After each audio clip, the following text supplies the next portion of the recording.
breath and bone, the old stories rise.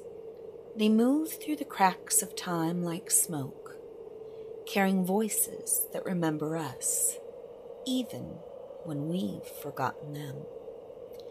This is Breath and Bone, a place for folklore, ghosts, and ancestral memory, for the stories that haunt, heal, and connect past to future. Tonight we stand at a crossroads, a place where the world feels thin and something ancient stirs. They say the veil thins when the seasons shift, when the air hums with remembering. Between breath and bone, something old begins to move. And so we begin.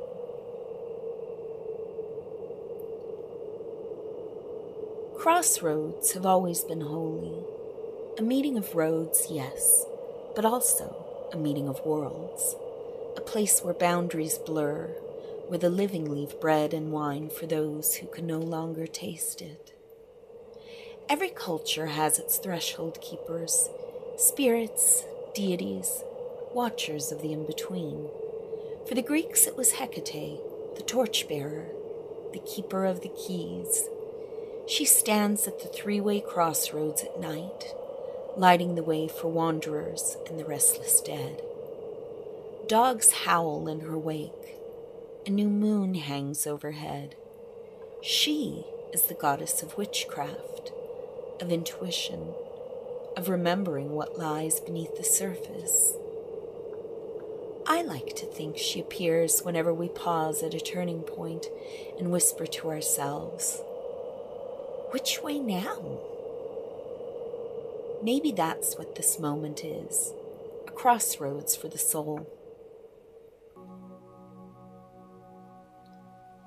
In ancient Athens, people left offerings for Hecate where three roads met.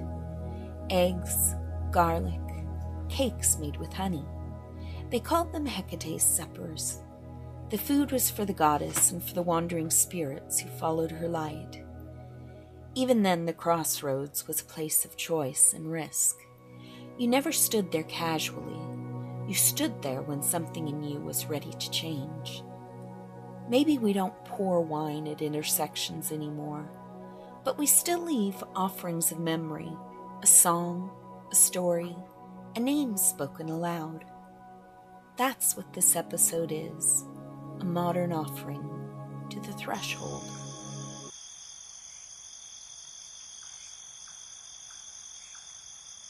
They say if you drive the old country road after midnight, the one that slips through the pines and drops toward the river flats, you'll see a light moving through the fog, a lantern swinging slowly, then a woman standing where the roads cross, her face half hidden, wrapped in something that might be a shawl, or the night itself.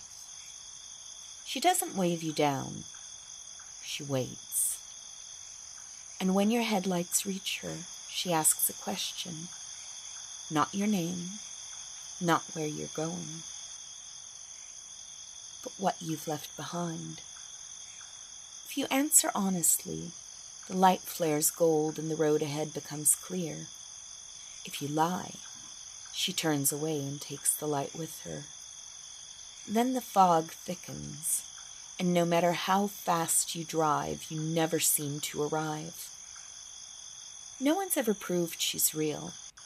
There are no police reports, no newspaper clippings, just stories traded at gas stations, a look people get when they mention that road. I don't think she's a ghost. I think she's a mirror, a memory of every choice we made and every truth we couldn't speak. Maybe she's Hecate herself, testing our honesty before we step into whatever comes next.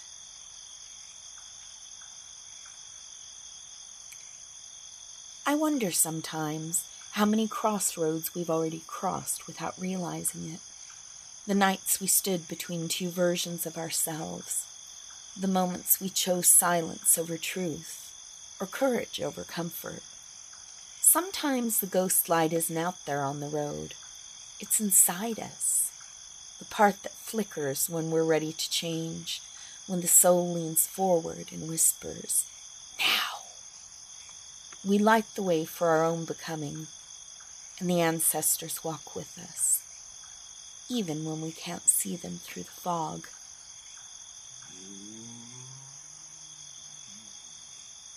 In the American South, they whisper of Robert Johnson,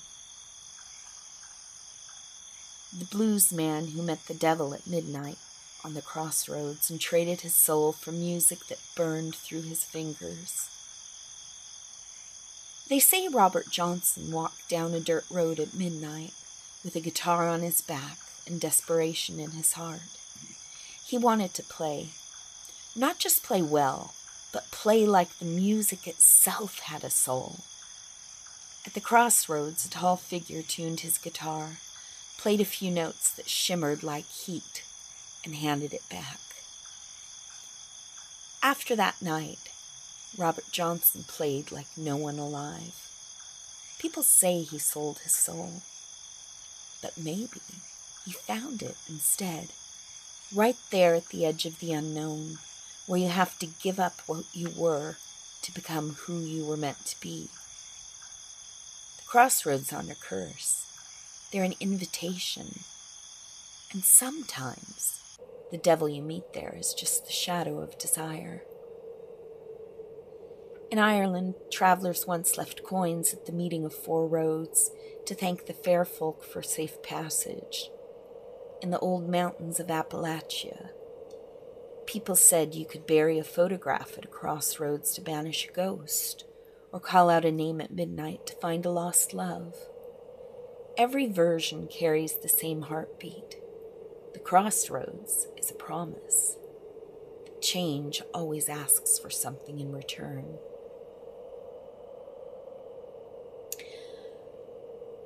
I've been thinking about what remains at the edge of change.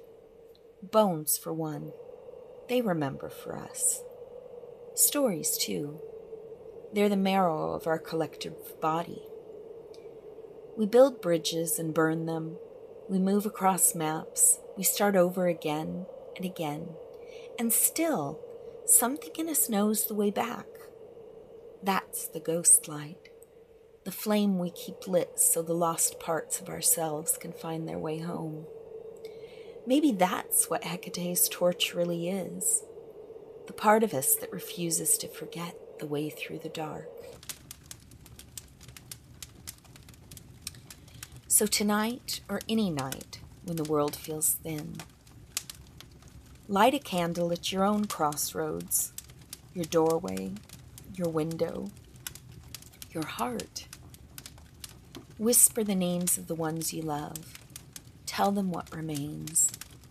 Tell them what's ready to rise. And if you feel a presence near, or hear footsteps just beyond the light, don't be afraid. That's only the world remembering itself. Between breath and bone, the old stories rise. The ghost light burns at every threshold, not to keep the ghosts away, but to guide them home. You've been listening to Breath and Bone, written and narrated by Martina Rutledge. If this episode found you at a crossroads, may its light stay with you.